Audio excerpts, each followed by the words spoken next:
Today, we are going to quantify and justify why us as players don't like to fight automatons in comparison to Terminids, and it's not players' fault. We are using this simple table matrix to classify the enemies and its counter weapons. Disclaimer: this is a crude summary where some enemies are grouped together, such as Devastator and Spewer.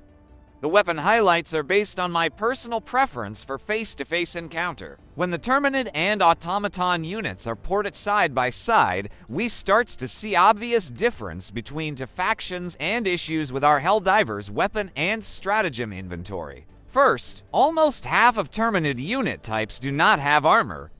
However, only 20% automaton unit types do not have armor.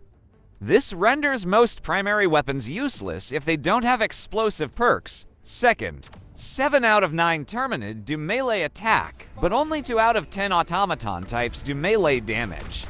This further reduces primary weapon choice for automaton mission. Third, the heavy enemy's presence on both factions will need one stratagem slot to be using a precision heavy stratagem.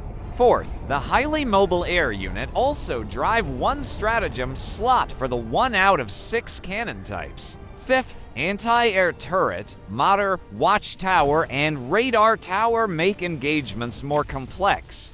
Thus, 1-2 stratagem slots might be kept to destroy these buildings. As a result, the more you play, the better you are with automatons. You will notice your loadout is fixed. This makes fighting automaton boring over time.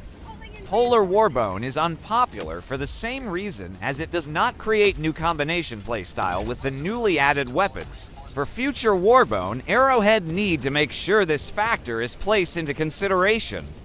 The weapon or stratagem in Warbone must be significant enough to impact or change the play style. If it doesn't, why would players return to grind the similar objectives and maps?